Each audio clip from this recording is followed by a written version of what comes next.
Emotionally unavailable.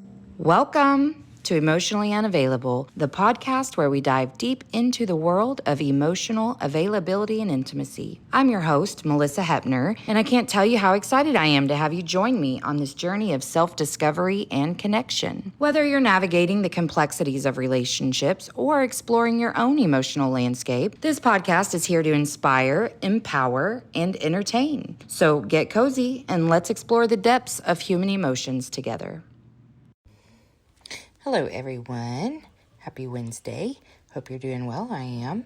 Today's episode is with Leah Jones Marcus, and she's actually a tarot teacher and deck creator, and she does beautiful work. But we just had like such a good conversation about like our evolution, kind of even into tarot, but just about our lives, and it was just a really good conversation. She is very sweet, kind, loving, gentle, genuine. You know I love a genuine gal. Anyway, so it was a really good conversation, and you are going to hear me reference her in a lot of episodes after this because everything kind of changed after this conversation. A lot of really positive things started happening. That's the stuff you've been hearing me talk about on the intros. She really helped me.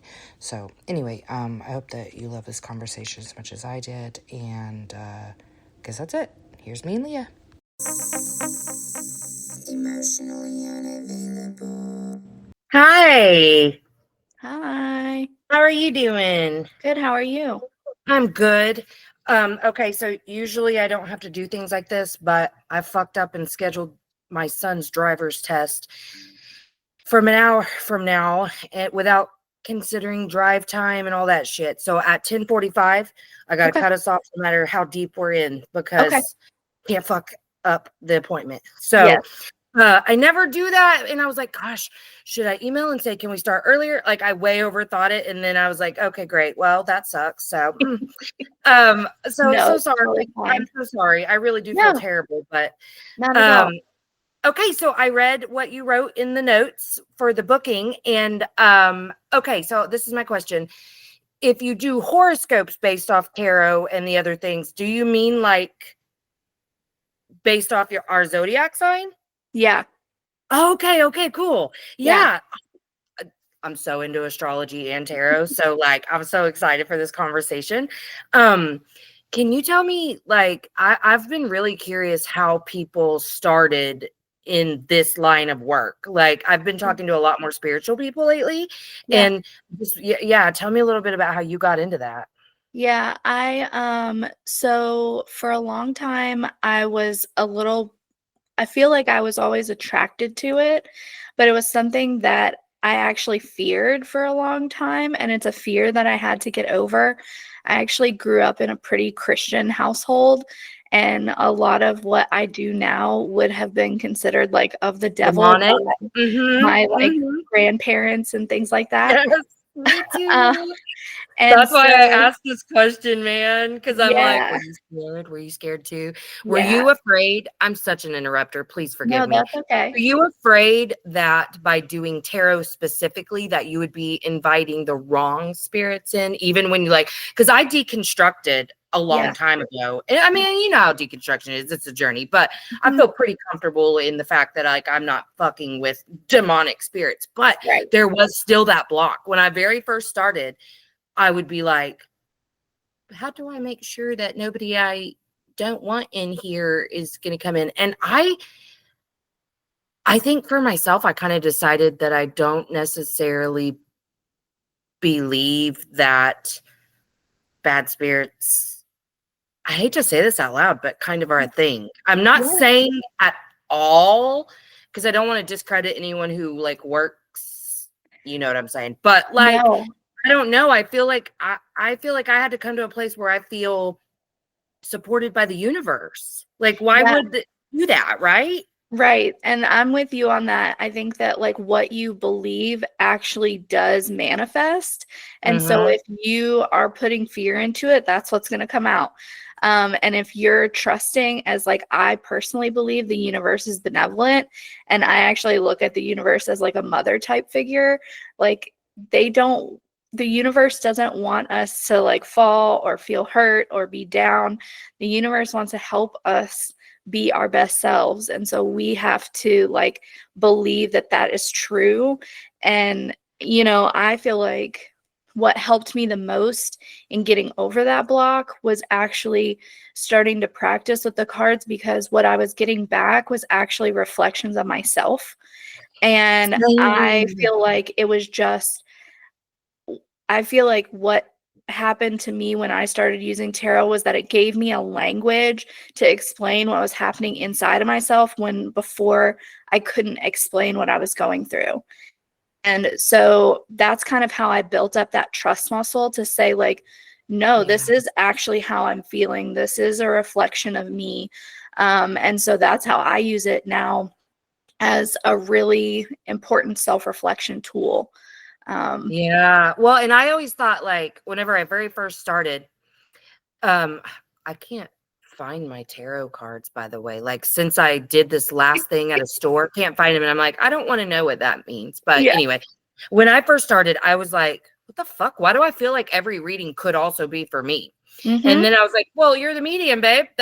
It's your symbols. It's your whatever. Like, you know, like I had to get to where I'm like, oh, and also I am attracting, as I asked the universe, I'm attracting the people meant for me. So we're mirrors probably somewhere, you know? And so it all kind of makes sense that I'd be like, huh. But then once I leaned into that and said, because it used to kind of freak me out, because I'd be like, not in like a fear, but like a imposter syndrome. Yeah.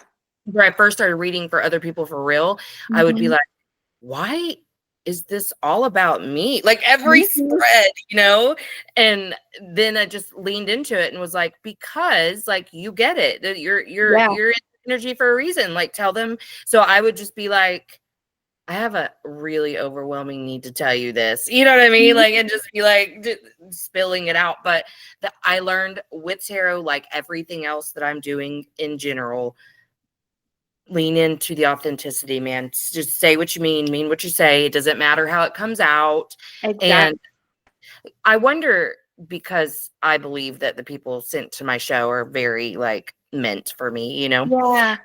So I wondered if there was a time in your life where you had trouble using your voice, like where you felt silenced and then didn't get like the opportunity to hone in what your message is. And because I know for me, I felt silenced always, and I was told I was too much.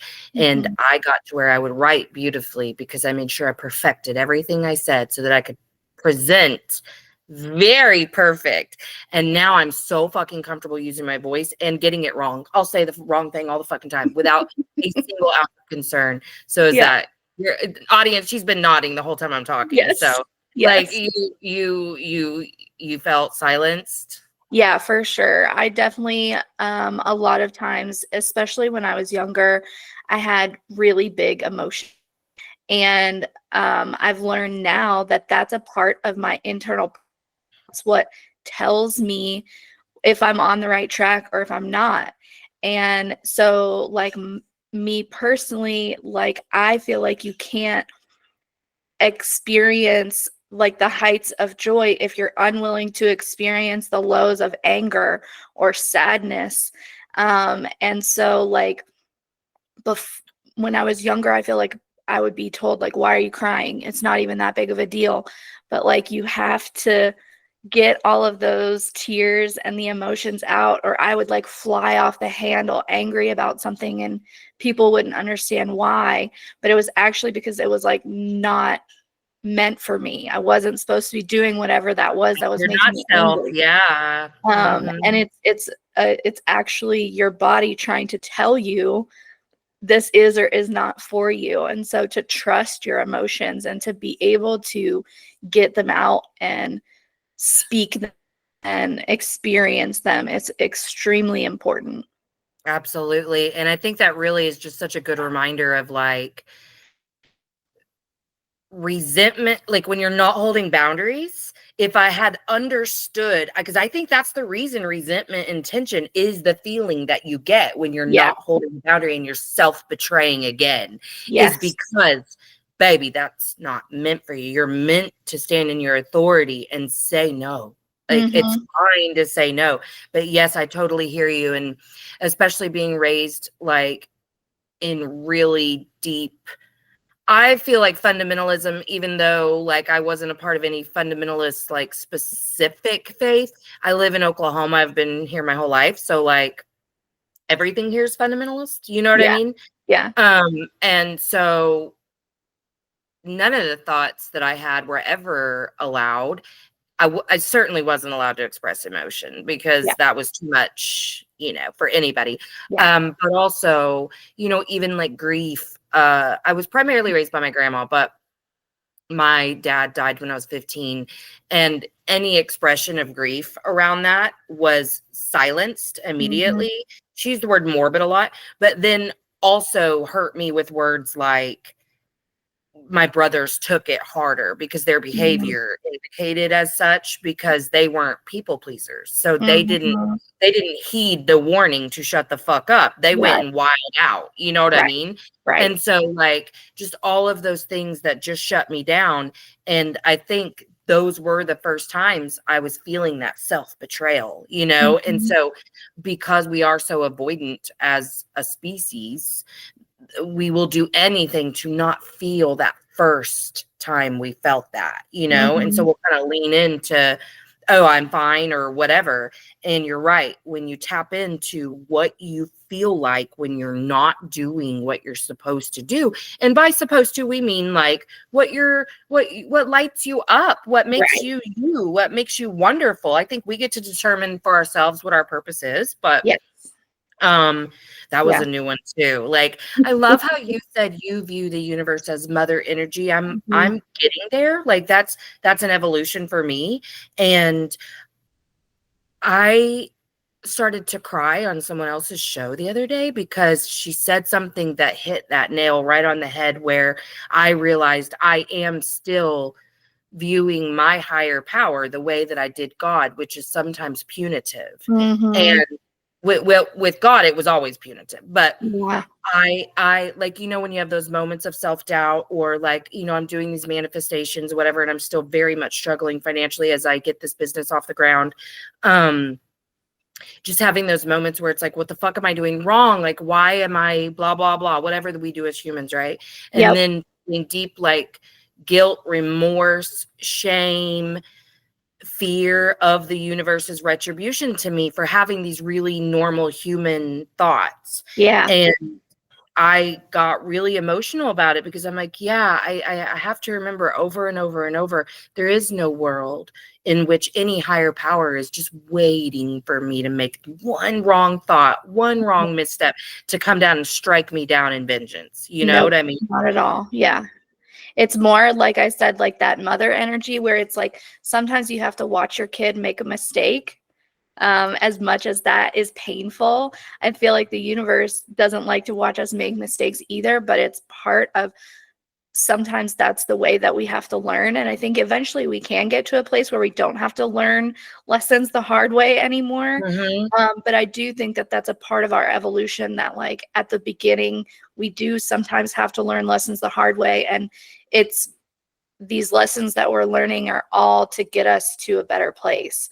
And so if it has to be the hard way at the beginning, it has to be the hard way at the beginning. And I do think that you can get to a place where it doesn't have to be so difficult all the time to learn. I agree. And because, you know, there are some lessons that will only be found in the dark because of that whole contrasting light and dark. And it's weird how like right on the same wavelength you and I are, because you also said in the show notes or whatever,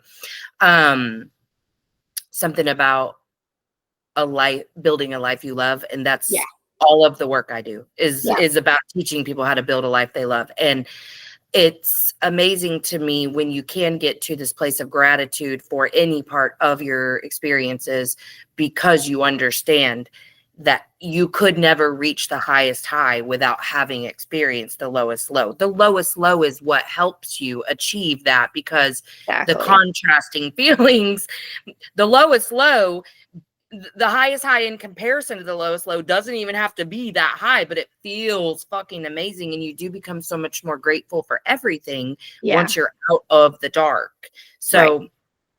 I love that, because there aren't enough people who understand that. And granted, I don't want to be a triggering person, because if you haven't gone through this evolution, Right.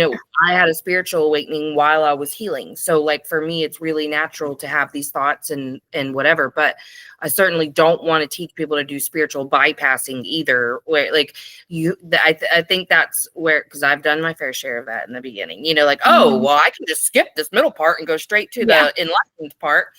And that didn't work. Why No. didn't that work? So like, Yes. yeah, I definitely think that we have to anchor in to what this experience is. But I think that's why sometimes I do just feel like part of two worlds. You know what Yeah. I mean? Yeah.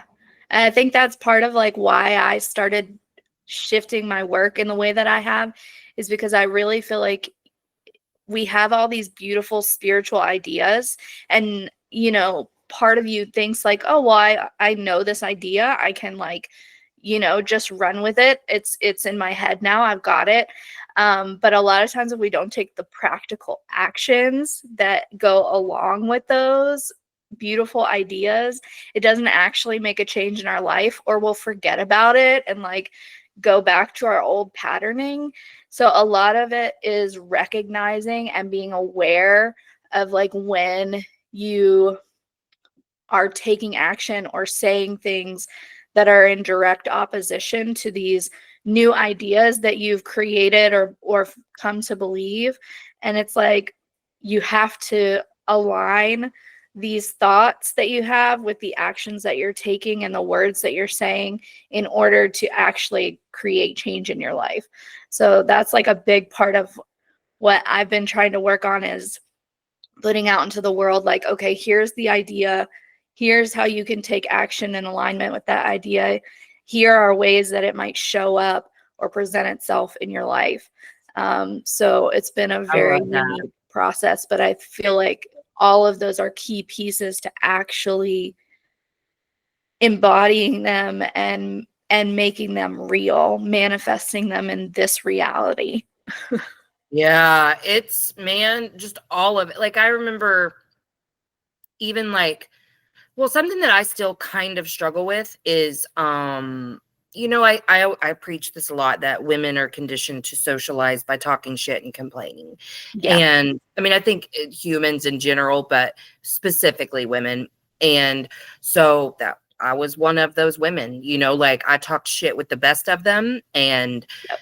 when I closed the circle and really just lived in this little bubble, I didn't have to think about that. But then as I've like shifted to where I am attending more things and interacting with more people, that like not just on my show or therapy clients or whatever, Mm-hmm.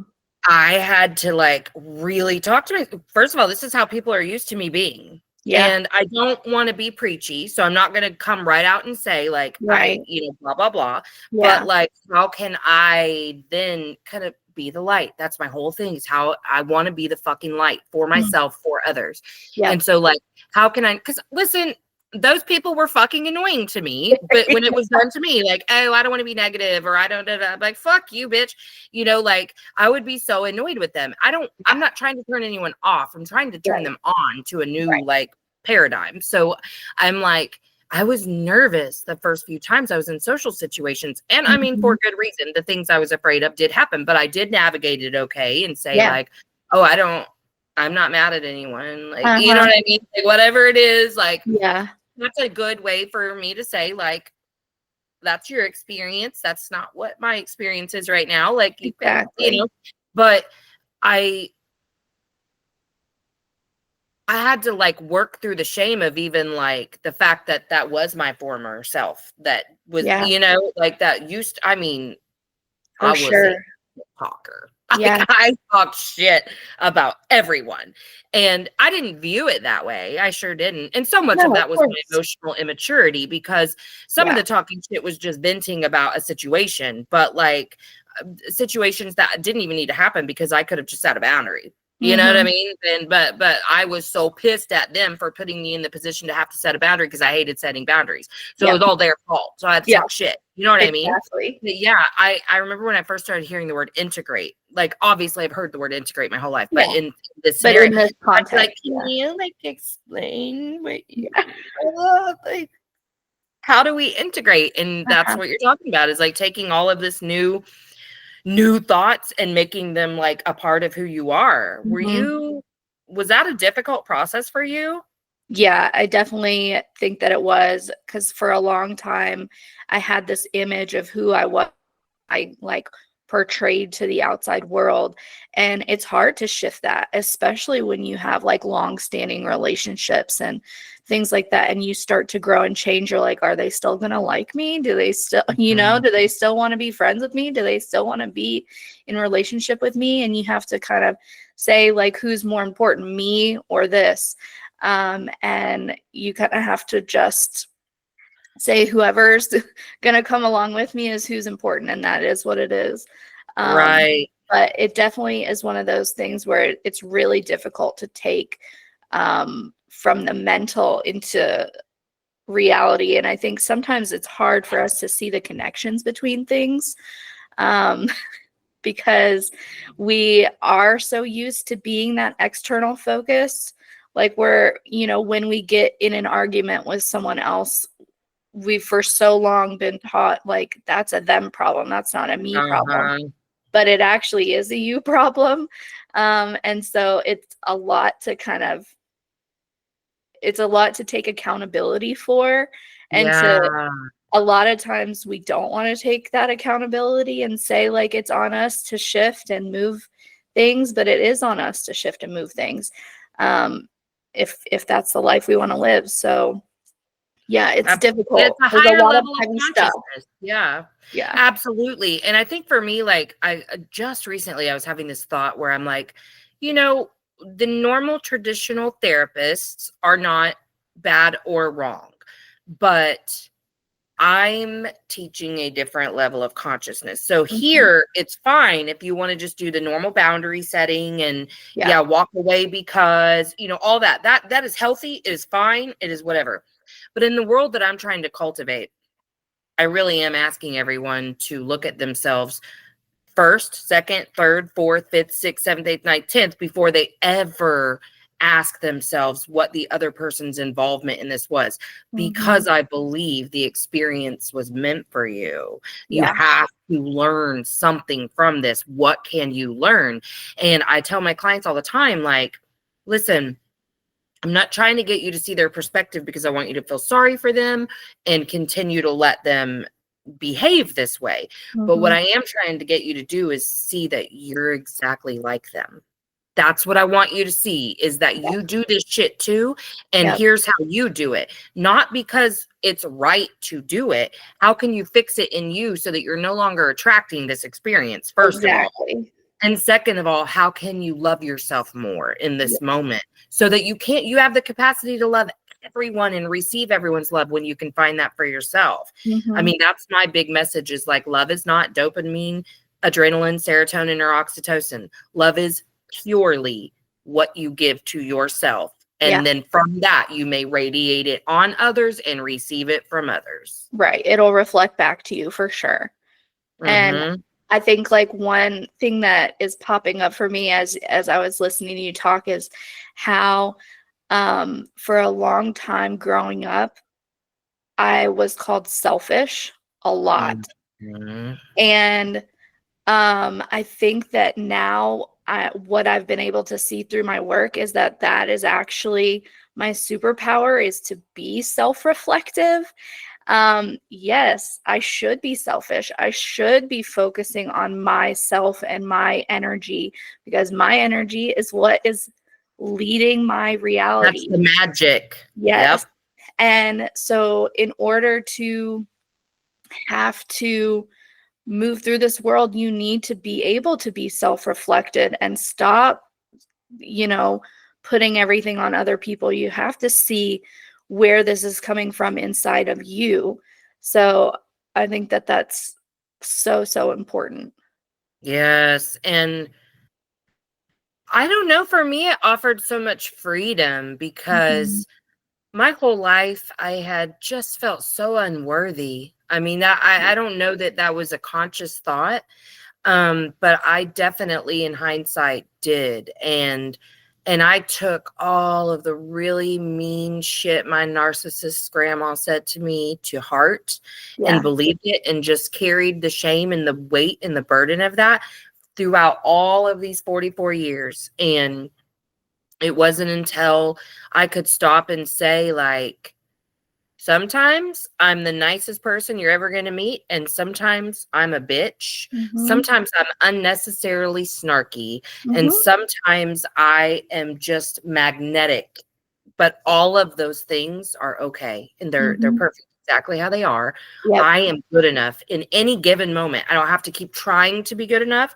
I don't have to try to get better. Like, yeah, obviously, as humans, we want to grow and we want to evolve. I want to reach nirvana, damn it. Yeah. But at the same time, who I am right fucking now is so good.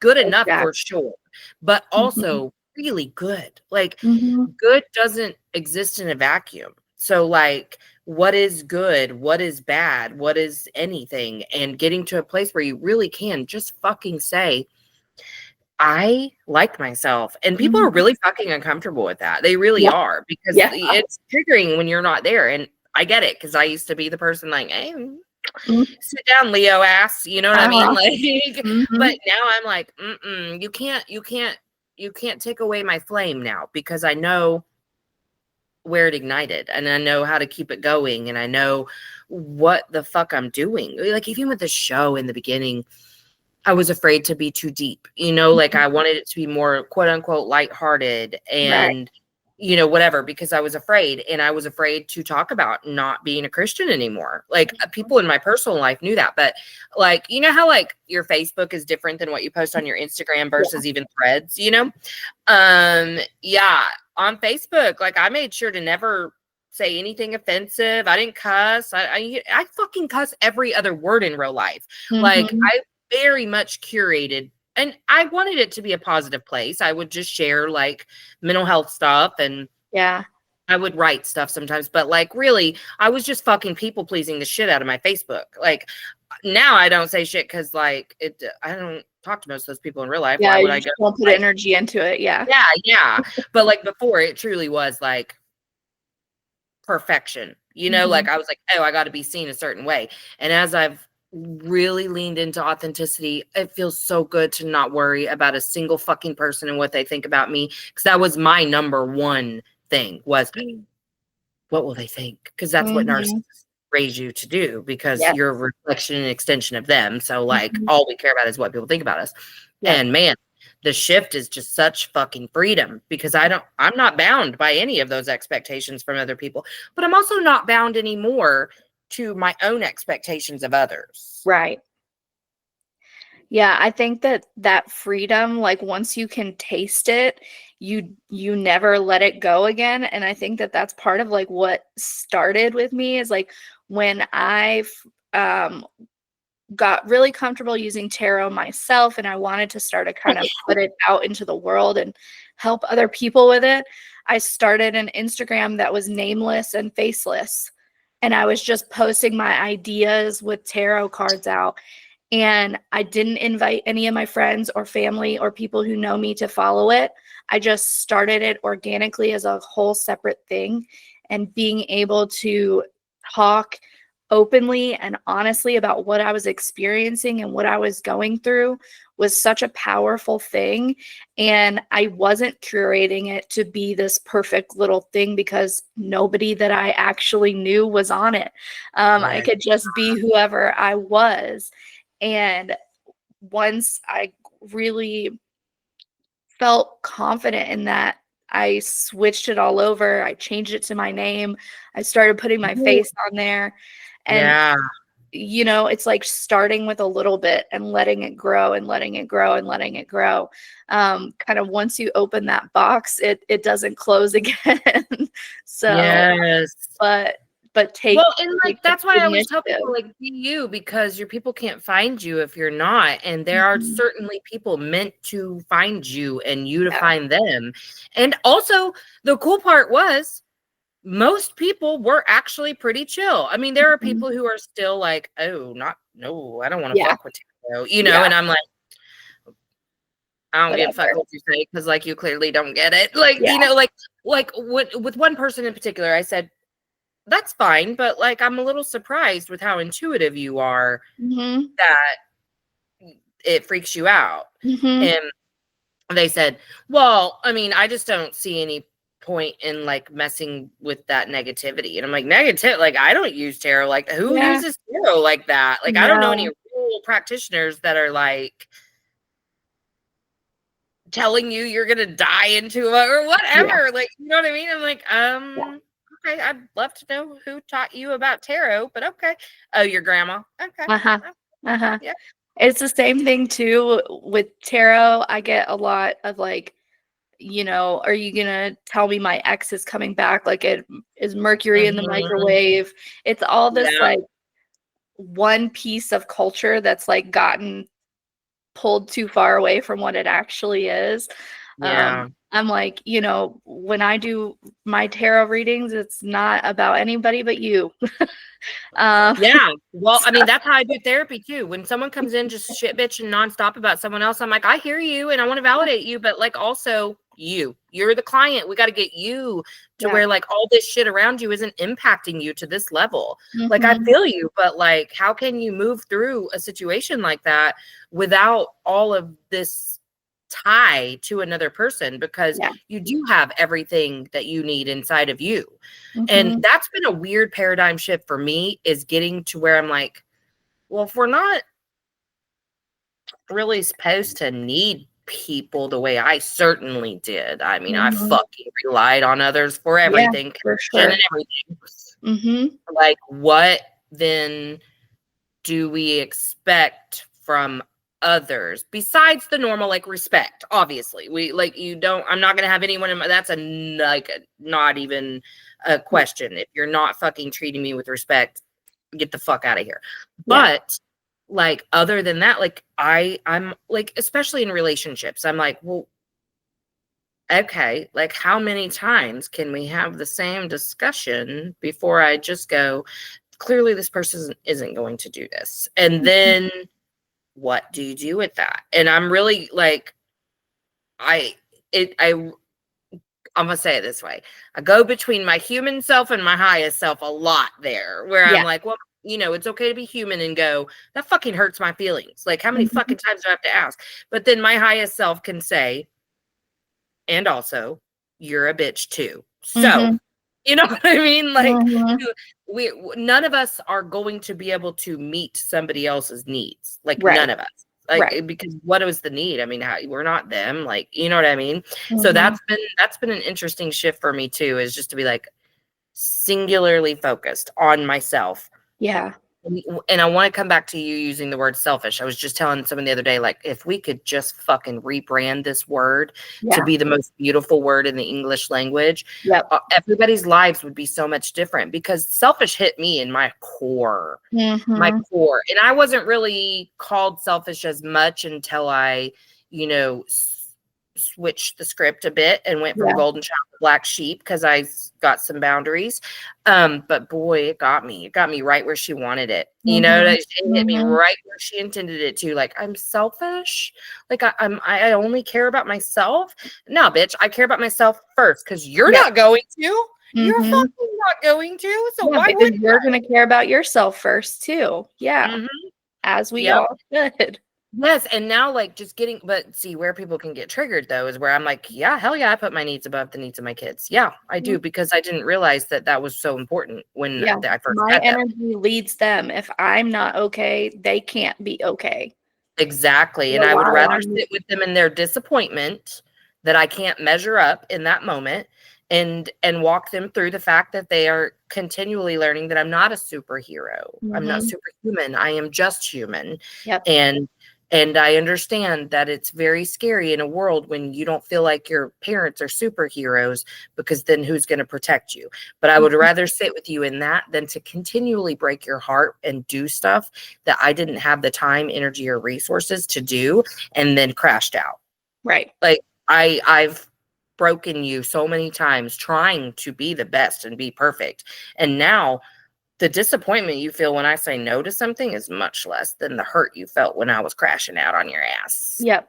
And like really when it didn't matter, when it wasn't as important, now you can prioritize what is important versus what's not. You can gauge how to use your energy better and spread it where it actually is more useful, where you most need to show up for your kids rather than all those stuff that really doesn't matter in the long run. Absolutely. Like something that I've been struggling with, that's maybe too heavy of a word for this scenario, but I've given it more thought than maybe I should, is volunteering at my youngest school. She is 10, and I did go once, not because I thought she would care, but to help like a friend of mine who is like PTO mom to the max. And I went. I did not enjoy it. And for lots of reasons, you know, people who solely have an identity within their kid and not without just are not really my people. And the way that they interact with others is just awkward, and I don't like it. It doesn't bring me joy. And so it didn't really mean anything to my kid for me to be there. And I'm not doing it again. I'm not doing it again. And the thing that I have struggled with is like, I've worked in education, so I know how I'm perceived by both parents and teachers. And getting to a place where I don't care, it's a journey. It's a journey, but like I don't care.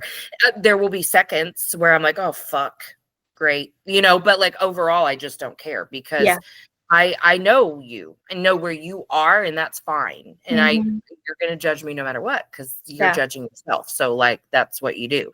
But like for me, I don't feel bad that I'm not going to be involved, because first of all, schools are kind of triggering for me still because I just left that job in May.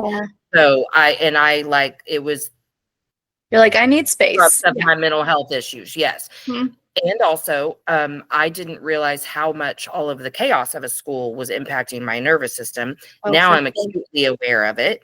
And, then the third piece to that is like I don't get joy from those activities. So I'm not going to put my energy there because like I didn't ask anyone to go put all this together. There are some things, like I said, I would be happy to help set up the school dance or pick up items, whatever. I'll do that. But like in terms of sitting and having to have conversations with people I have nothing in common with and then feeling frustrated by the way those interactions go, I'm just not going to go. Sorry you feel like you have to, but I don't. And that's the thing too, is I feel like, you know, there are certain gifts that I don't have, and it doesn't benefit anybody for me to try to have those gifts. And so like there are people that have them. Let those people do those things, and I'm going to go focus on where I can actually show up and make a difference and matter. Absolutely. And the world needs all of us to do that collectively. Otherwise, we're not whole. We can't move forward. Right. Yeah. As a society. Recognizing others' gifts for what they are too is like really important, because you're right. I mean, we're not going to be great at everything. This what we're doing, this is my gift. You know, I have a gift that when I speak passionately about something, people listen, things like that.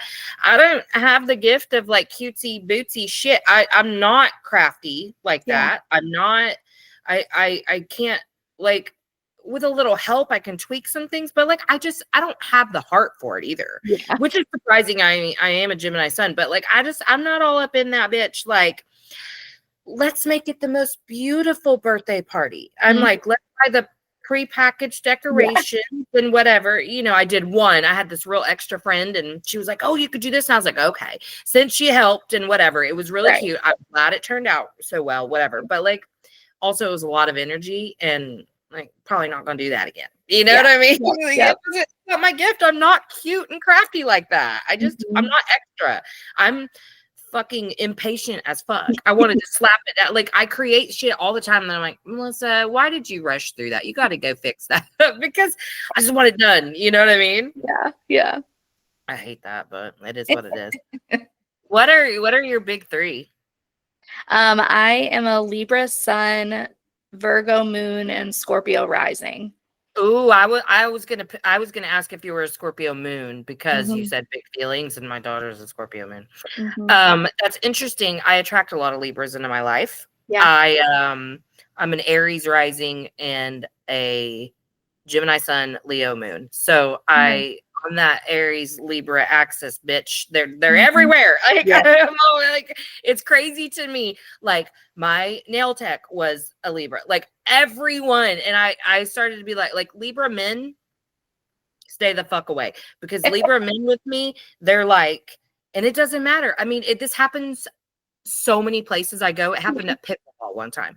Like a girlfriend and I were playing pickleball, and I was just like, "You're a fucking Libra. You don't even have to tell me. Just shut Yep. the fuck up." Yep. They are so attracted to my light.